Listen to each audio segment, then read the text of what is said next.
आखिरकार सोनम वांगचुक की पहली शर्त सरकार को माननी पड़ी। आखिरकार सोनम वांगचुक के अनशन का असर सरकार में दिखने लगा है। आखिरकार सरकार उस प्रेशर को महसूस कर रही है जो वो दिखा रही थी कि उसे नहीं महसूस हो रहा है। दोस्तों, सोनम वांगचुक का अनशन लगातार जारी है, उनकी हालत खराब हो रही है लगातार। ये लेटेस्ट तस्वीरें सीजेपी ने शेयर की, आप उनकी तस्वीरें देख सकते हैं।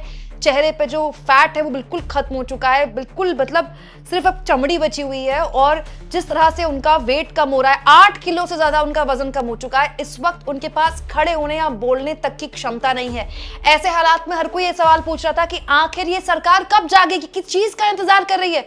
क्या ये सरकार ये चाहती है कि सोनम वांगचुक को कुछ हो जाए? आखिर क्यों उनके मुद्दों को, उनकी मांगों को नहीं सुना जा रहा है? इस बीच जब ये सब चर्चा चली रही थी तभी अचानक से एक बड़ी खबर आई है दोस्तों। और बड़ी खबर ये है कि वो मांग जिसको लेकर सोनम वांगचुक यहाँ बैठे हुए हैं, उनमें से एक मान ली गई है। दोस्तों, सोनम वांगचुक धर्मेंद्र प्रधान के इस्तीफे को लेकर तो खैर लगातार अनशन कर ही रहे हैं। उनकी एक और मांग थी जिसके बारे में कम लोग ध्यान देते हैं। दोस्तों, लद्दाख में 7 जिलों का ऐलान हो और 7 जिलों में AHDC यानी कि जो जिलों का अपना स्वायत्त पर्वतीय विकास परिषद है वो बनाई जाए। ये मांग भी सोनम वांगचुक लगातार कर रहे थे। आपको याद होगा कुछ महीने पहले लद्दाख में हिंसा भी हुई थी और वो हिंसा जिस वक्त हुई थी उस वक्त भी सोनम अनशन कर रहे थे, जिसके बाद उन्हें जेल में डाला गया। जो कुछ भी हुआ आप जानते ही रही दोस्तों। बाद में सोनम बाहर आ गए और सोनम और उनका जो पूरा प्रतिनिधि मंडल है, जो वहां पर ऑलरेडी स्टेक होल्डर्स हैं, उनसे सरकार बात कर रही थी।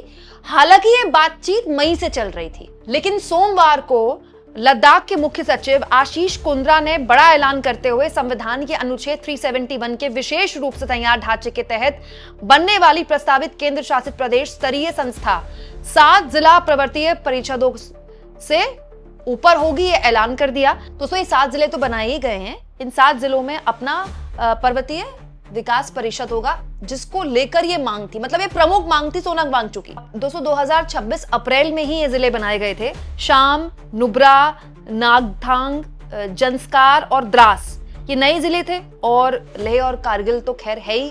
तो अब सब मिला के हो गए 7 जिले। इन 7 जिलों में अपना परिषद हो, इसको लेकर लगातार मांग थी, बातचीत चल रही थी।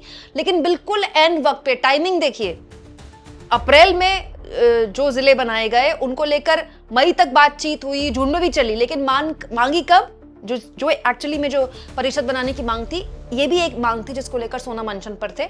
सोमवार को मानी गई। आज कौन सा दिन है? मंगलवार। मतलब स्थानीय प्रशासन इस बात को लेकर काफी खुश है और वो चाहता है कि जल्द से जल्द इस ओर कदम भी बढ़ा लिया जाए। दोस्तों, इस एक फैसले से बहुत सारे संकेत मिले हैं। कम से कम सरकार ये दिखा रहा है कि देखिए हम तो एक्शन ले रहे हैं।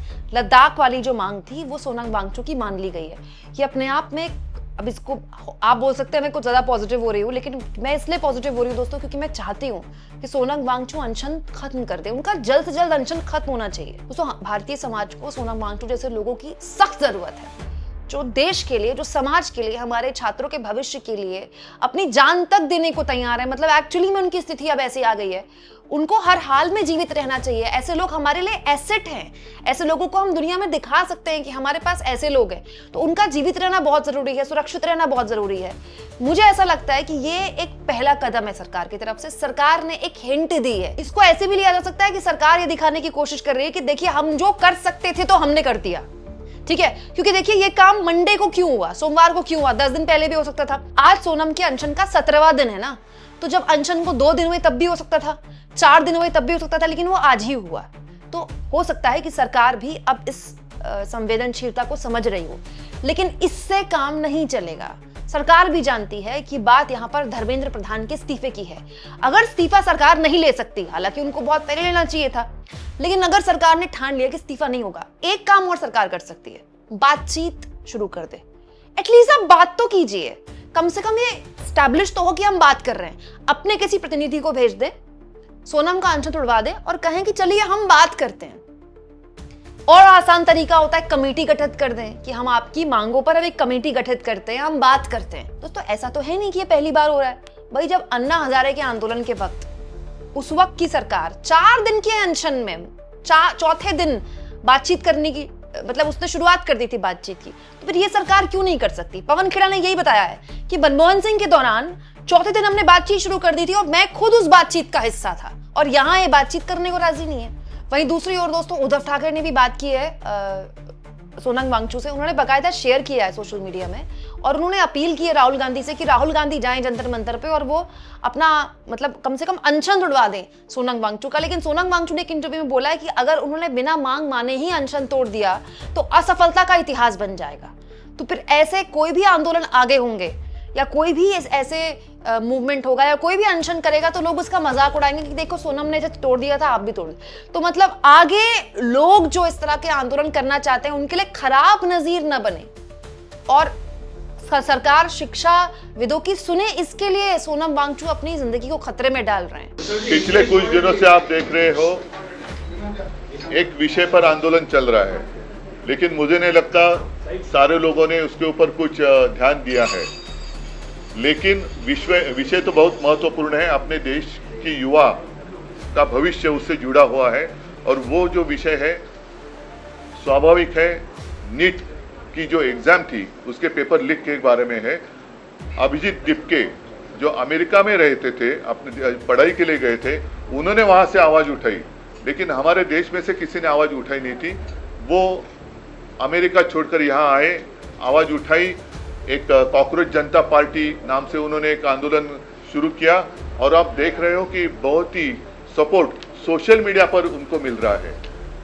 आज मैं आपके साथ इसलिए बात कर रहा हूँ क्योंकि पिछले 15 दिनों से सोनम वांगचुक जी वहाँ अनशन पर बैठे हुए हैं। दिन ब दिन उनकी तबीयत है वो कमज़ोर होती चली जा रही है। मैंने प्रयत्न किया, 4 दिन पहले अरविंद सावंत जी को मैंने वहाँ उनको मिलने के लिए भेजा था और तब मैं स्वयं उनके साथ मैंने फ़ोन पर बात की थी, विनती की थी कि सोनम जी आप जैसे लोगों की हमें और देश को ज़रूरत है, कृपा कर कर अनशन छोड़ो। लेकिन मानने के लिए तैयार नहीं। सरकार तो कुछ परवाह नहीं है, ना ही उनके साथ बात करने की कोशिश कर रही है, ना ही जो युवा है, बहुत सारे युवाओं ने खुदकुशी भी की है, लेकिन सरकार उनकी तरफ देखने के लिए भी तैयार नहीं है। और इसलिए मैं चाहता हूं कि अब समय आया है पूरे देश में अपने अपनी पार्टी का जो एजेंडा है बाजू में रखकर हम सारे लोग इकट्ठा आकर वो जो आंदोलन चल रहा है उसका समर्थन करें। और वो इसलिए करें क्योंकि ये सिर्फ एक पार्टी का एजेंडा नहीं है, अपने देश का भविष्य का विषय है। और देश के भविष्य के लिए आज जिनके कंधों पर जिम्मेदारी है वो अपनी जिम्मेदारी नहीं उठाएंगे तो देश की स्थिति बड़ी बुरी हो सकती है, खराब हो सकती है। और मैं आज खुलेआम सोनम वांगचुक जी को और दीपके को मेरा समर्थन दे रहा हूं। अगर जरूरत पड़े तो मैं भी दिल्ली जाऊंगा, लेकिन मैं आज आपके माध्यम से पूरे देश के जितने सारे राजनीतिक पार्टियां हैं उनको यही कह रहा हूं, आप जहां भी हो, जिस राज्य में हो, जिस शहर में हो, आप बाहर आइए और समर्थन के लिए कुछ ना कुछ जरूर। वहीं दूसरी ओर दोस्तों सिविल सोसाइटी के लोग, पत्रकार समाज भी अब खुलकर सामने आ रहे हैं। सोनम वांगचुक से अपील कर रहा है हर कोई कि आप ना अनशन खत्म कर दीजिए। जैसे बहुत सारे पत्रकार इसकी अपील कर रहे हैं, बहुत सारे सोशल मीडिया एक्टिविस्ट इसकी अपील कर रहे हैं। आप मुझे कमेंट बॉक्स में लिख के बताइए दोस्तों कि आप क्या चाहते हैं। क्या सोनम वांगचुक अपना अनशन जारी रखें और सरकार को और मजबूर करें? आज सरकार ने एक मांग मानी है इस उम्मीद से कि हो सकता है 4 दिन बाद और मांग मान ले, क्योंकि अब जो स्थिति सोनम की है वो हर एक मिनट उन पर भारी है। आप कल्पना नहीं कर सकते इस वक्त सोनम के शरीर में कितना दर्द हो रहा होगा, सीवियर पेन। शरीर में ताकत तो है नहीं, लेकिन अब उनकी जो बॉडी है उनको जिंदा रखने के लिए उनका मसल मास यूज कर रही है, उनकी पूरी बॉडी इस वक्त टूट रही होगी।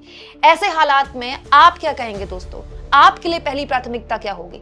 और अगर आप सरकार में होते तो आप मोदी सरकार को क्या एडवाइस करते? ये मैं इसलिए पूछ रही हूं आपसे ताकि हम सिर्फ आरोप ना लगाएं, सिर्फ सवाल ना उठाएं, हम एक पॉजिटिव नोट के साथ इस चर्चा को आगे बढ़ाएं। आप बताइए दोस्तों अपने सुझाव कमेंट बॉक्स में लिखकर।